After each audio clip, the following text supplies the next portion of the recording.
If I Ran the Circus by Dr. Seuss. In all the whole town, the most wonderful spot is behind Sneelock's store in the big vacant lot.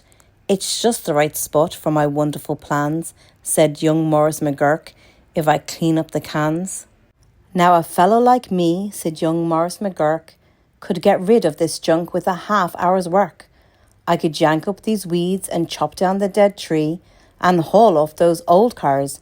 There are just 2 or 3, and then the whole place would be ready, you see. All ready to put up the tents for my circus. I think I will call it the Circus McGurkus. The Circus McGurkus, the world's greatest show, on the face of the earth or wherever you go.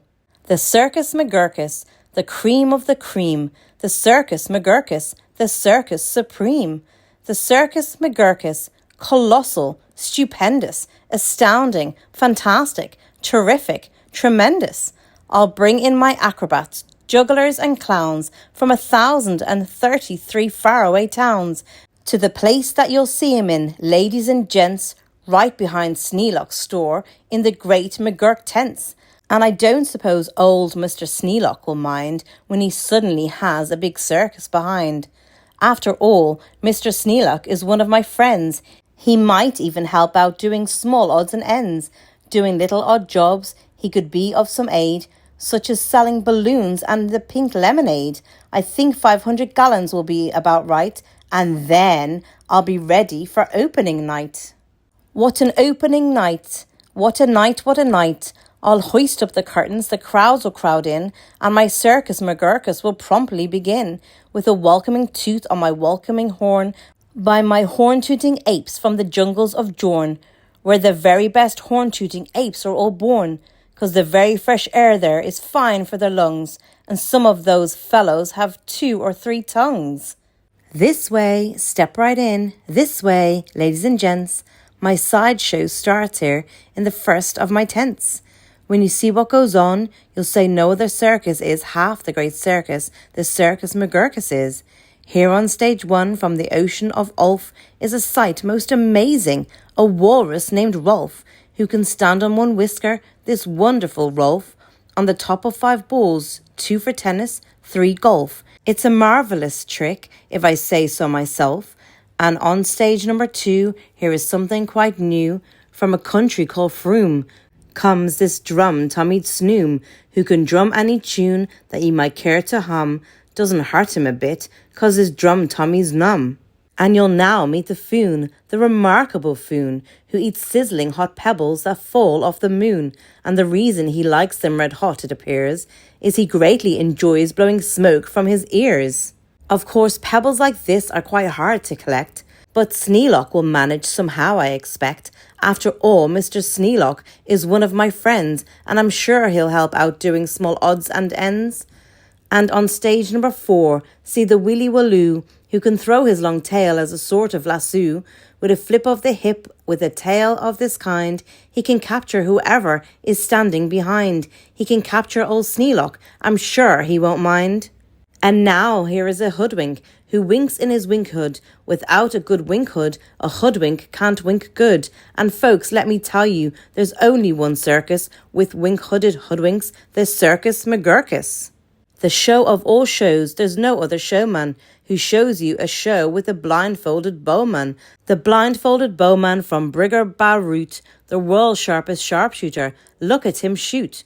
Through the holes in 4 donuts, 2 hairs on a worm, and the knees of 3 birds without making them squirm. And then on through a crab apple, up on the head of Sneelock, who likes to help out, as I've said.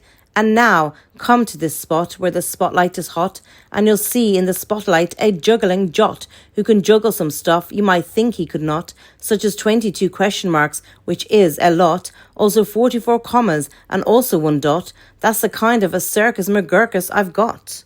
But that's just my sideshow, a start, a beginning. This way to the big tent, you'll find your head spinning. Why, ladies and gentlemen, youngsters and oldsters, your heads will quite likely spin right off your shoulders. So hurry, step lively, quick ladies and gents, and get into your seats in my tent of all tents. My parade of parades is about to commence.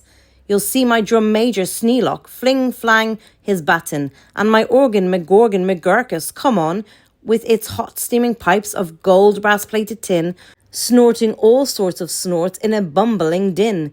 That is super stupendous, stupendous, stu-roarous, and when I play Dixie, please join in the chorus. Then a fluff muffled truffle will ride on a huffle, and next in the line a fine flummox will shuffle. The flummox will carry a lurch in a pail, and a fibble will carry the flummox tail, while on top of the flummox 3 harp twanging snarp will twang mighty twangs on their 3 snarper harp, while a bolster blows bloops on a 3-nozzle blueser, a nolster blows floops on a 1-nozzled newser, and then comes a line who's partly a trout, then more stuff for 45 minutes about. And then, behind them, then, while everyone stares, come my to and fro marchers, who march in 5 layers. The froze march on toes, and the toes march on froze. Don't know how they do it, but that's how it goes. And now comes an act of enormous enormance. No former performance performed this performance. The stunt is too grippling, slipperingly frightening. Down from the top of my tent like greased lightning, through pots full of lots of big sticklebush trees, slides a man, what a man, on his roller skate skis, and he'll steer without fear, and you'll know at a glance that it's Sneelock, the man who takes chance after chance, and he won't even rip a small hole in his pants. And now here, in this cage, is a beast most ferocious, who's known far and wide as the spotted atrocious, who growls, howls and yowls the most blood-curdling sounds, and each tooth in his mouth weighs at least 60 pounds, and he chews up and eats with the greatest of ease things like carpets and sidewalks and people and trees. But the great Colonel Sneelock is just the right kind of a man who can tame him. I'm sure he won't mind. Then I'll let Sneelock off for a few minutes' rest, while high over your heads you will see the best of the world's finest, fanciest, breezy trapezing, my Zuma Zoop troop from West Upper Bendizing, who never quite know while they zoop and they zoom, whether which will catch what one, or who will catch whom, or if who will catch which by the what and just where, or just when and just how, in which part of the air. Aye, what a circus, my McGurkus. My workers love work. They say, work us, please work us. We'll work and we'll work up so many surprises you'd never see half if you had 40 eyeses. And now, again, Sneelock. Brave Sneelock is back, risking life on my patented life-risking track, while the speedsters I call my colliding collusions race round in swift cars like abrasion contusions. And Sneelock just lies there, not one bit excited. I know he won't mind, he'll be simply delighted. And here in a contest of brute strength and muscle, Kid Sneelock, my champ of all champs, will now tussle and wrestle a beast called the Grizzly Ghastly and slap him around. Then he'll slam him down fastly and pin both his shoulders tight flat to the mat. Kid Sneelock will love it, I'm sure about that. And while that goes on there, look at this go on here. Have you heard of my herd of through horns jumping deer? Every deer jumps through horns of another pell-mell, while his horns are jumped through at the same time as well, by a deer whose horns also are being jumped through, by another who's having his horns jumped through too, which I'm sure trainer Sneelock can train them to do.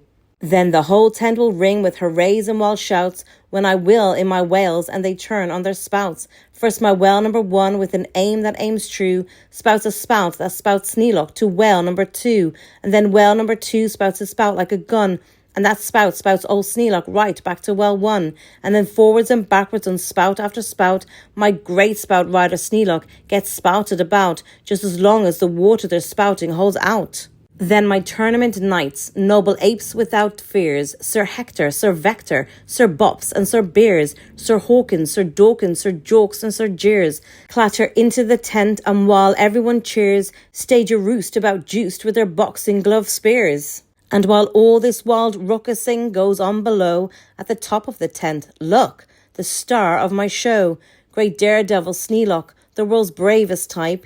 He comes pulled through the air by 3 Subrian snipe on a dingus contraption attached to his pipe, and while people below are all turning chalk white and all biting their fingernails off in their fright, great Sneelock soars up to a terrible height. Then he shakes himself loose. He starts down in a dive, such as no man on earth could come out of alive. But he smiles as he falls, and no fear does he feel. His nerves are like iron, his muscles like steel, and he plunges down, down, with his hair still combed neat, 4,692 feet. Then he'll land in a fishbowl. He'll manage just fine. Don't ask how he'll manage. That's his job, not mine. Why, he'll be a hero. Of course he won't mind when he finds that he has a big circus behind. The end. Don't forget to like and subscribe.